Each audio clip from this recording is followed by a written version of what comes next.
In this video, I'm gonna break down all things Hyrox. If you're watching this video and you're wondering, what is Hyrox? Should I do it? What level should I compete at? I'll break down everything in terms of the details of the races so that you can figure out what tier, what level, what event you should go for.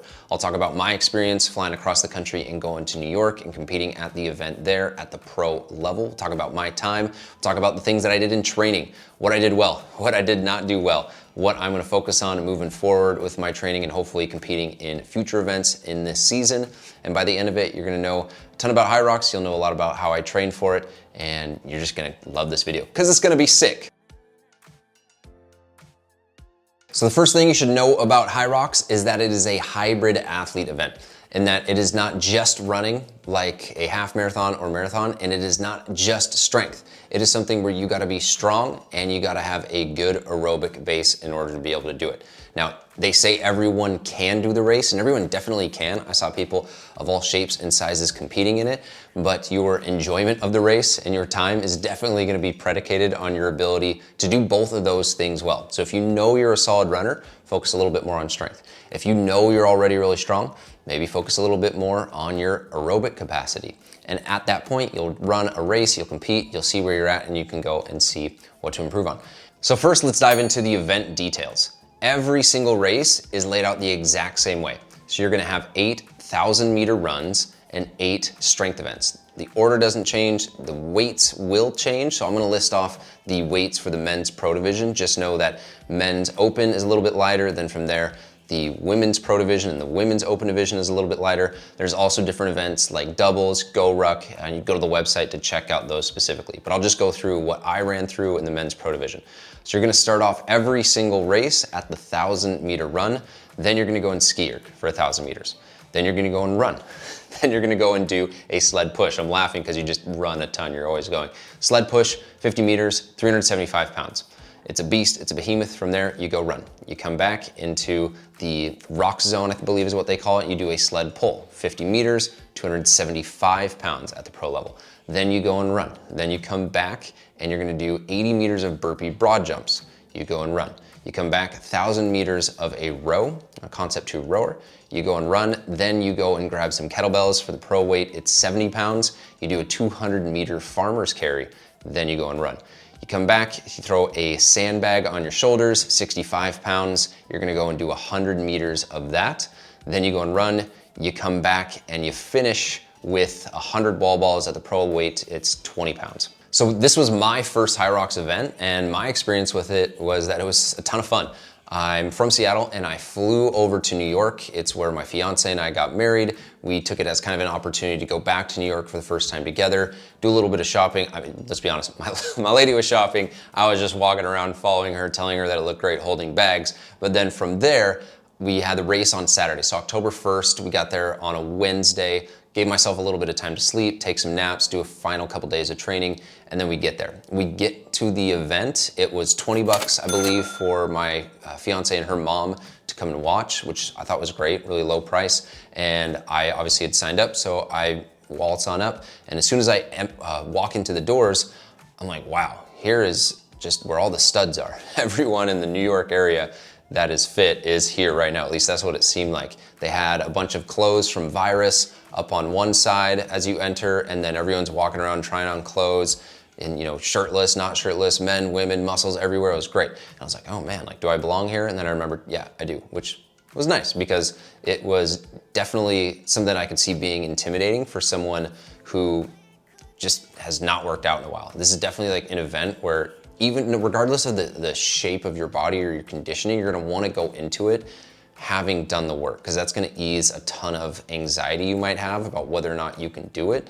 It's not something you just roll out of bed and do and complete, I would say, just being honest. So we got there a few hours early, which we wanted to do to just watch some other friends compete and just check out the vibe. So you walk through into the exposition center and essentially everyone's running around a track, and then in the center is all the strength events.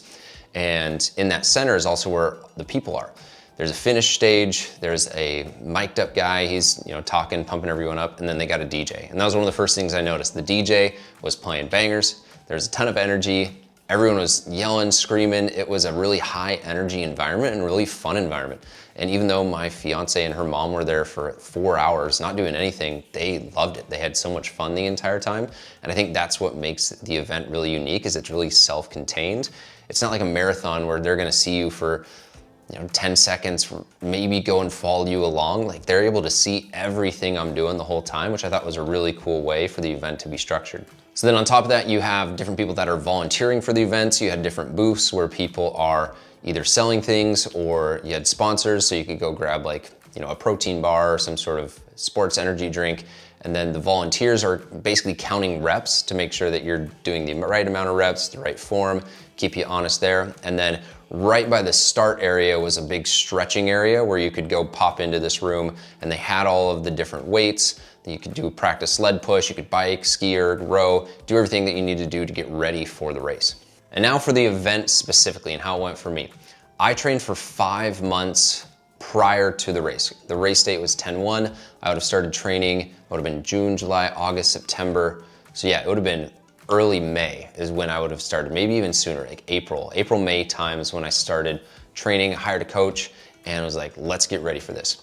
And initially we focused on making sure strength was everything that it needed to be, which looking back, I might not have done as much strength work just because my strength was where it needed to be. If you look at some of Hunter Sheriff's benchmarks for where people need to be in the Hyrox Pro level, there was like a 250 bench, a 380 or 400 pound deadlift, squat would be like 285, 300, like numbers around there where like I was already past.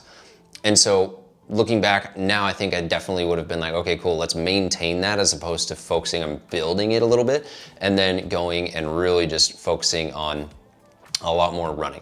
But so did that for 2 months. We're really focused on building that strength foundation. And then I just kind of noticed my runs and my times and my conditioning. I was like, it's not where I need to be. I got COVID in June. And so that definitely contributed to me feeling not where I wanted to from a lung capacity standpoint. So then we're like, okay, cool, let's go to 2 days. So I would lift in the afternoon and I would run in the morning. And for a while that was working, but I was just, after like a month or so burnt out. My skin was breaking out. I was feeling tired, sore all the time. And so then we pulled back in terms of like a training day and reduced it to, I believe, from 6 days a week to 4 or 5 days a week. And modulated in with that based on what I had going on with weddings and bachelor parties and whatnot. Didn't miss any training days, but definitely communicated ahead of time, like, hey, I'm only gonna be able to get 4 days in, 5 days in this week. So then as we got about 2 months out from the event, then it was all very running focused, I would say, but it was a little bit more long distance running focused. And that's what I thought would be the best. So I was running 100 miles in August, 100 miles in September. And one of the things I kind of realized on race day is like, if you train at a certain speed, you've trained that speed. And so my first couple runs in the 1,000-meter run were like the 420, 430 pace, which is decent relative to some of the best, which I'm like looking at trying to compete with, not even close, but I'll take a 420 on the first race. But then as soon as I hit that sled, I was out. Like I was running 550s, and I think part of that is I trained myself to run these 7, 8, 9-minute paces in my training and in my running. So I definitely think that this is something that I could improve on. Not even just improve on, you learn and you grow based on the experiences that you have. It's not that I went in intentionally messing up. That's just what I thought would work and what we talked about with my coach Cody and what we thought would work. So that was some of my experiences from a running standpoint. But right up until the race, I would say like the 2 weeks before, I was very tired, definitely feeling less motivation. Not that I wasn't excited about going, but that's some of the biofeedback I was getting was, stomach issues, skin breaking out, not sleeping well, feeling fatigued, not motivated to work out, which when I'm working with clients, I'm like, hey, like that's a sign that your allostatic load and your stress is just way too high. So that's something that I definitely think I'll take into calculation moving into the event and making sure that going into that, I'm feeling rested, I'm feeling recovered, because I wonder if maybe I went into the race a little bit heavy. So with that said, I definitely crushed some parts, and I was super happy with my burpee broad jump. I passed several people during that, and I hate burpees. I'm like anti-burpee unless you're training for an event with burpees. which this event had. So I was doing burpees, crushed the burpees. The lunges, I feel like I just crushed. I just went through, walked through, and yeah, it hurt, it sucked, but I wasn't stopping. And I definitely think that there's a little bit I can clean up there in terms of how I was holding it. I was holding it like finger racked, almost like a front squat, when I could have just held it on the outside. That would have taken a little bit of stress off. It also caused me to have to lean forward. So my erectors were really sore in the low back, which they were already sore from the sled push. We'll get to that in a second. But the run felt good. The carries felt good. I've got really good grip strength just from strength training. I think baseball also played a role in helping me with that. And then the ski felt really good, felt really smooth. What didn't feel as good, and what I could expected to not feel good, was the sled push. I definitely feel like I got flashbang grenaded when I finished, and you gotta go down and back twice. So the first time I went down, pushed through, got the 12.5 meters, I was like, oh, cool, I did one.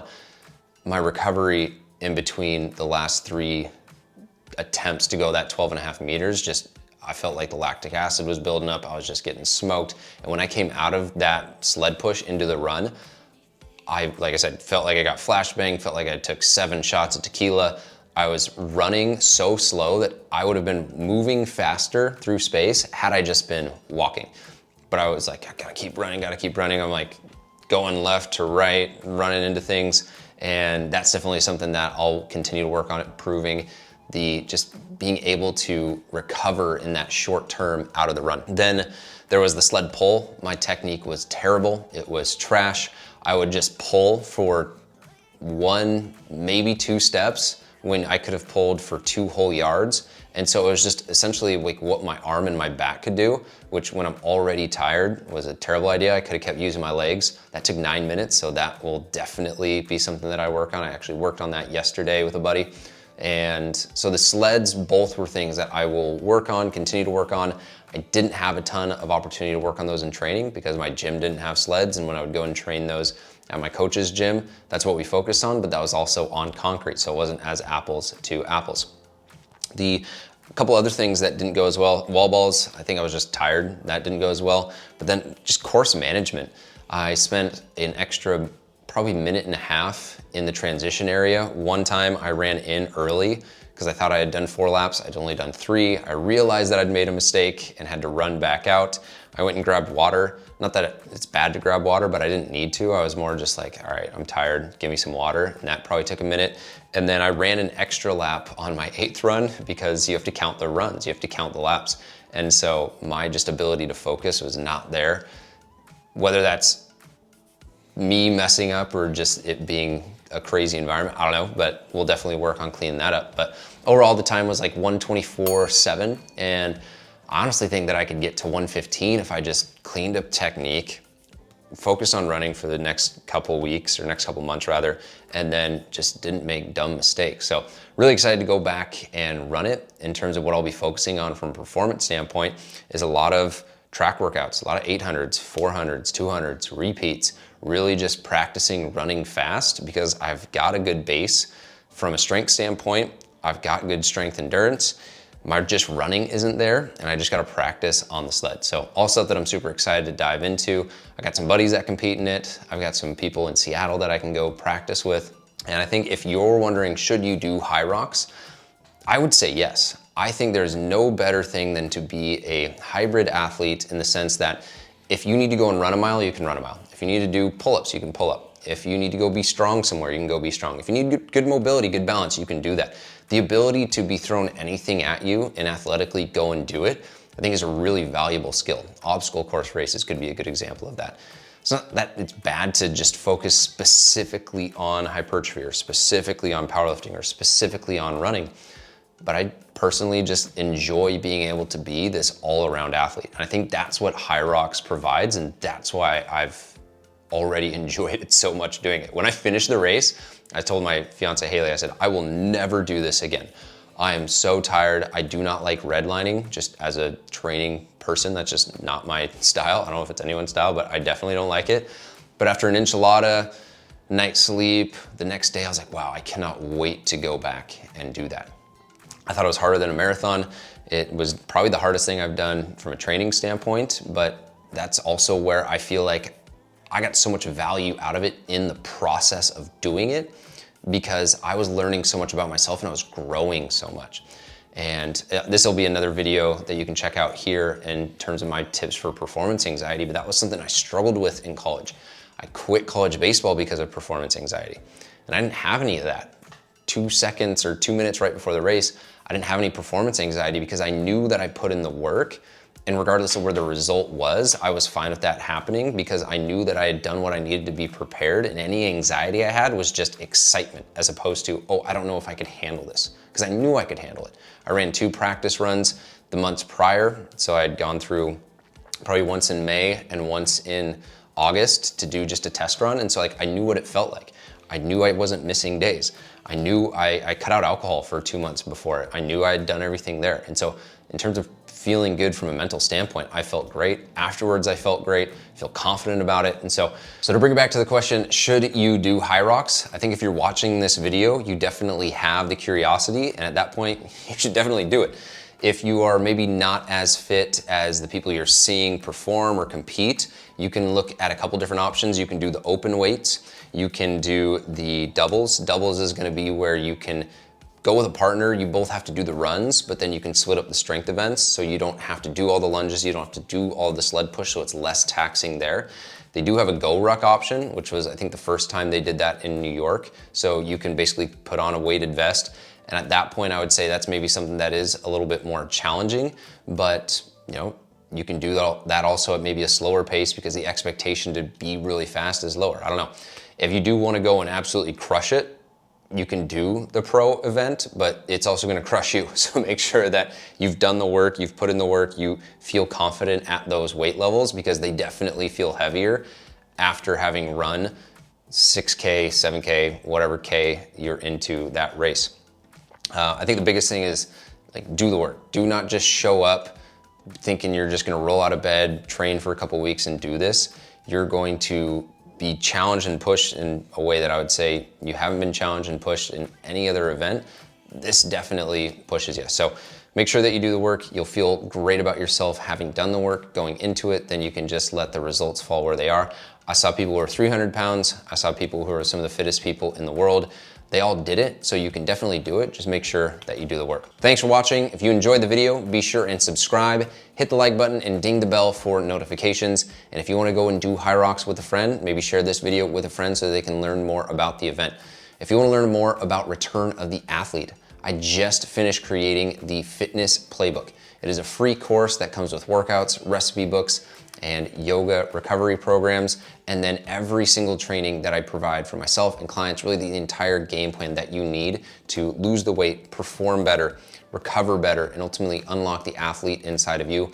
Everything that I've got is inside of that, the fitness playbook. So click the link there, that's gonna be below in the comments. And if you do wanna learn more about working together one-on-one in the Return of the Athlete program and what that would look like specifically for you and I, schedule a call with me and we can talk through that together. Otherwise, thank you for watching. I'll catch you on the next Return of the Athlete video.